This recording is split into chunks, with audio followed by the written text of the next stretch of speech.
मैं एम अली हैदरी आप सभी का Haidri study point YouTube channel पे स्वागत करता हूं। आज की अपनी इस वीडियो में हम लोग हिंदी पेडागोजी के कुछ इंपॉर्टेंट क्वेश्चन को डिस्कस करेंगे जो कि सीटेट और अन्य सभी राज्यों की शिक्षक पात्रता परीक्षाओं के लिए बहुत ही महत्वपूर्ण है। अगर अब तक आप लोग ने हमारे चैनल को सब्सक्राइब नहीं किया है तो ज़रूर सब्सक्राइब कीजिए।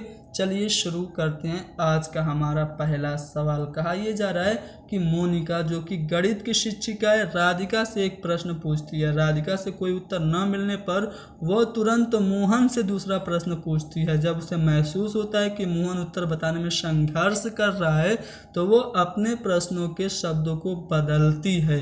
मोनिका की यह प्रवृत्ति ये प्रदर्शित करती है कि वो एक टीचर है जो पहले राधिका से सवाल करती है, राधिका उत्तर नहीं दे पाती है तो वह दूसरा सवाल मोहन से कर देती है, लेकिन मोहन भी जब उत्तर देने में संघर्ष करता है तो वो प्रश्नों के शब्दों को बदलती है। तो टीचर का ये बिहेवियर क्या दर्शाता है? क्या टीचर इस तथ्य से पूरी तरह से परिचित है कि राधिका सवालों के जवाब देने के योग्य ही नहीं है, यानी कि राधिका लायक ही नहीं है कि उत्तर बता पाए, या फिर अपने सवालों के प्रति राधिका थोड़ा सा घबरा गई है, या फिर मोहन का पक्ष लेकर लिंग भूमिकाओं में रूढ़िबद्धता को बढ़ावा दे रही है, या राधिका को किसी उलझनपूर्ण स्थिति में नहीं डालना चाह रही है। तो दोस्तों यहाँ पे देखिए टीचर कर क्या रही है। पहले बच्ची से सवाल कर रही है, बच्ची उत्तर नहीं दे रही है तो फौरन दूसरे बच्चे से सवाल कर रही है, और जब बच्चा भी उत्तर नहीं दे पा रहा है तो उसको सवाल समझा रही है। तो ये क्या है? सीधा सीधा भेदभाव है। अगर टीचर चाहती तो राधिका से भी सवाल को आसान करके पूछ सकती थी, लेकिन उसने राधिका से नहीं बल्कि मोहन से प्रश्न के शब्दों को बदला, यानी कि टीचर मोहन का पक्ष ले रही है। मोहन का पक्ष लेकर लिंग भूमिकाओं को वो बढ़ावा दे रही है।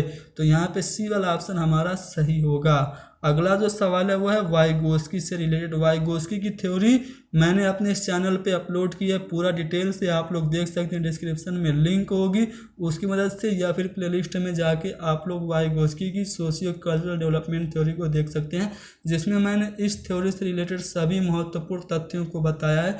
वाइगोस्की ने किन किन महत्वपूर्ण चीज़ों को अपने सिद्धांत में बताया, और स्कैफोल्डिंग क्या होता है, और जोन ऑफ प्रॉक्सिमल डेवलपमेंट क्या होता है, और प्राइवेट स्पीच क्या होता है, सभी महत्वपूर्ण बातों को आप लोग डिस्क्रिप्शन में जाके देख सकते हैं। तो यहाँ पे उसी सिद्धांत से रिलेटेड सवाल ये है कि वाइगोस्की के सिद्धांत का निहितार्थ क्या है। वाइगोस्की के सिद्धांत का निहितार्थ क्या ये है कि विद्यार्थी को व्यक्तिगत रूप से दत्त कार्य देना, प्रोजेक्ट कार्य देना चाहिए, या फिर प्रारंभिक व्याख्या के बाद कठिन सवालों को हल करने में बच्चों की सहायता नहीं करनी चाहिए, या बच्चे उन बच्चों की संगति में श्रेष्ठतम रूप से सीख सकते हैं जिनका बुद्धि लब्धि कम हो या सहयोगात्मक समस्या समाधान। तो दोस्तों वाइगोस्की अपनी थ्योरी में एक कंसेप्ट दे रहे हैं जोन ऑफ प्रॉक्सिमल डेवलपमेंट। उसमें ये बताया जा रहा है कि बच्चे वयस्कों से मदद लेके सीखते हैं, उसी को स्कैफोल्डिंग कहा जाता है, जो कि टेम्परेरी मदद होती है। तो जो वाइगोस्की है उनके सिद्धांत का मतलब यही है कि इस सिद्धांत का निहितार्थ ये है कि ये सहयोगात्मक समस्या समाधान के बारे में बात करता है। तो यहाँ पे हमारा डी वाला ऑप्शन सही हो जाएगा।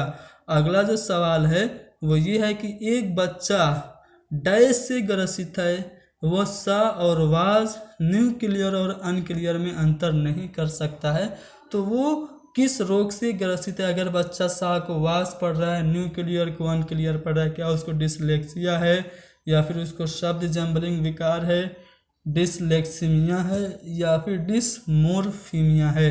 तो दोस्तों डिसलेक्सिया क्या होता है? तो ये पठन अक्षमता होती है, पढ़ने से संबंधित जो अक्षमता होती है उसको हम लोग डिसलेक्सिया कहते हैं। इसमें बच्चा क्या करता है? शब्दों को पढ़ नहीं पाता है, सा को वास पढ़ेगा, न्यूक्लियर को अनक्लियर पढ़ेगा। यानी कि अगर कोई बच्चा इस तरह से पढ़ने में दिक्कत महसूस कर रहा है तो उसको डिसलेक्सिया है। अगला सवाल ये कि नर्सरी कक्षा में शुरुआत करने के लिए कौन सी विषय वस्तु सबसे अच्छी है? प्री प्राइमरी स्कूल में शुरुआत करने के लिए सबसे अच्छी थीम क्या हो सकती है? तो दोस्तों बच्चा छोटा है, अब तक बच्चा किन लोगों के संपर्क में रहा है? अपने घर वालों के संपर्क में, अपने फैमिली वालों के संपर्क में रहा है और वो फैमिली के बारे में अच्छे से जानता है। तो हमें नर्सरी कक्षा में शुरुआत करने के लिए बच्चों के लिए जो विषय वस्तु देनी चाहिए वो मेरा परिवार देना चाहिए, यानी कि यहाँ पे बी वाला जो ऑप्शन है वो सही हो जाएगा। क्यों? क्योंकि परिवार में माता पिता होते हैं, भाई बहन होते हैं और वो भाई बहन माता पिता के साथ रहता है, उनके बारे में ज़्यादा चीज़ें जानता है। तो इसलिए नर्सरी कक्षा में बच्चे के लिए जो सबसे अच्छी थीम है वो माई फैमिली यानी कि मेरा परिवार है। अगला जो सवाल है वो यह है कि गृह कार्य के बारे में कौन सा कथन उचित है। 4 कथन है होमवर्क से रिलेटेड। पहला है कि गृह कार्य अभिभावकों को व्यस्त रखने का उत्तम साधन है।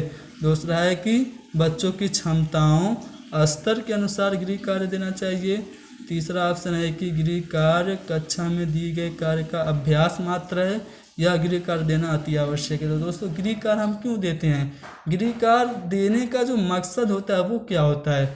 हम लोगों को गृह कार्य देना चाहिए तो कैसे लेवल का देना चाहिए? बच्चों की क्षमताओं के अनुसार होना चाहिए, उनके स्तर के अनुकूल होना चाहिए। तो यहाँ पे अगर मैं चारों कथनों में बात करूँ तो जो बी वाला जो कथन है वो सबसे ज़्यादा उचित है कि बच्चों की क्षमताओं उनके स्तर के अनुसार ही उनको होमवर्क देना चाहिए।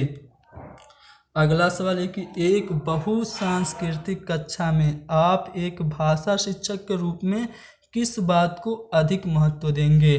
ठीक है, एज ए लैंग्वेज टीचर आप मल्टीलिंगुअल क्लास में किस चीज़ पे सबसे ज़्यादा फोकस करेंगे? पहला है पाठ्य पुस्तक के प्रत्येक पाठ को भली भांति समझाने से, या फिर बच्चों को व्याकरण सिखाने से, या फिर स्वयं शुद्ध भाषा प्रयोग से, या फिर बच्चों को भाषा प्रयोग के अधिक से अधिक अवसर देना। तो दोस्तों बहुसांस्कृतिक कक्षा में एज ए टीचर आप लोगों को बच्चों के सामने ज़्यादा से ज़्यादा बोलने का मौका देना चाहिए, यानी कि बच्चों को भाषा प्रयोग के अधिक से अधिक जब अवसर देंगे तो उनका जो लैंग्वेज स्किल है वो डेवलप करेगा। तो यहाँ पे चौथा वाला ऑप्शन सही होगा।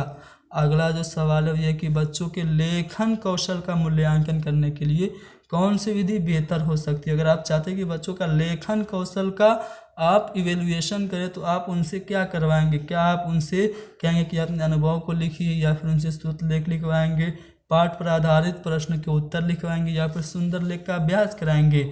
तो लेखन कौशल का मूल्यांकन कराने के लिए आप कहेंगे कि बच्चों आपने तजर्बात को, अपने एक्सपीरियंसेस को लिखो। जब वो अपने एक्सपीरियंसेस को लिखेंगे तो इससे आप उनके लेखन कौशल का मूल्यांकन कर सकते हैं, यानी कि अपने अनुभवों को लिखने से हम बच्चों के लेखन कौशल का मूल्यांकन कर सकते हैं। तो पहला वाला ऑप्शन सही है। अगला सवाल की कहानी सुनाने से क्या होता है? क्या बच्चे खुश होते हैं, बच्चे एकाग्रचित होकर शांत बैठते हैं, बच्चे अनुशासित रहते हैं, या फिर बच्चों की कल्पना शक्ति और चिंतन शक्ति का विकास होता है? तो बेशक कहानी सुनाने से बच्चों में इमेजिनेशन पावर और थिंकिंग पावर बिल्डअप होता है। तो चौथा वाला ऑप्शन सही है। अगला सवाल यह है कि हिंदी की कक्षा में प्रायः हिंदीतर भाषी बच्चे हिंदी सीखने में अनेक कठिनाइयों का सामना करते हैं। क्यों? ऐसे बच्चे जिनको हिंदी नहीं आती है, उनका बैकग्राउंड हिंदी नहीं है, लेकिन जब उनको हम हिंदी सिखाते हैं तो उनको प्रॉब्लम्स आती हैं। तो ऐसा क्यों होता है? क्या वो मन लगाकर हिंदी नहीं सीख रहे हैं? ऐसा इसलिए होता है, या फिर हिंदी सीखने के प्रति उनमें रुचि नहीं है, या फिर हिंदी बहुत कठिन भाषा है, या फिर प्रायः हिंदी और उनकी मातृभाषा की संरचनाओं में अंतर है? तो कोई बच्चा ऐसा है जो कि हिंदी भाषा नहीं जानता है और उसको जब हिंदी सिखाई जाती है तो उसको दिक्कत इसलिए होती है। क्यों? क्योंकि उसकी जो लैंग्वेज है और जो हिंदी लैंग्वेज है, दोनों की जो स्ट्रक्चर है, बनावट है, उसमें फ़र्क है। जैसे कोई बच्चा उर्दू जानने वाला है, उसकी मादरी ज़बान उर्दू है, और उसको जब हम हिंदी सिखाते हैं तो उसको दिक्कत महसूस होती है। क्यों? क्योंकि उर्दू को हम लोग दाहिने से बाएं की तरफ लिखते हैं और हिंदी को हम लोग बाएं से दाहिने की तरफ जाते हैं। तो ये जो संरचना है दोनों भाषाओं की, ये इसमें अंतर है, इसीलिए बच्चा कठिनाइयों का सामना करता है। तो यहाँ पे डी वाला ऑप्शन सही जवाब है। अगला सवाल यह है कि उपचारात्मक शिक्षण की सफलता निर्भर करती है। रेमेडियल टीचिंग की सक्सेस किस बात पे डिपेंड है, क्या भाषिक नियमों के ज्ञान पे, या फिर समय अवधि पर, या समस्याओं के कारणों के सही पहचान पर। तो रेमेडियल टीचिंग क्या होती है, पहले हम बच्चों की प्रॉब्लम का पता लगाते हैं और उस प्रॉब्लम को दूर करने के लिए जब हम टीचिंग करते हैं तो वही रेमेडियल टीचिंग होती है। तो रेमेडियल टीचिंग की जो सक्सेस है वो डिपेंड करती है कि बच्चों की प्रॉब्लम का जो रीज़न है पहले वो पता लगाएं। जब वो पता लगा लेंगे तभी तो रेमेडियल टीचिंग सही से कर पाएंगे। तो यहाँ पे समस्याओं के कारणों का पता लगाना, समस्या के कारणों की सही पहचान ही उपचारात्मक शिक्षण की सफलता पर निर्भर है। तो यहाँ पे हमारा सी वाला ऑप्शन सही है। उम्मीद करता हूँ कि कुछ महत्वपूर्ण प्रश्न जिनकी संख्या 10 थी मैंने आज की अपने इस वीडियो में डिस्कस किया, आप लोगों को सभी प्रश्न समझ में आ गए होंगे। समझ में आ गए तो इसको शेयर करिए और हमारे चैनल को ज़रूर सब्सक्राइब कीजिए। Thank you very much.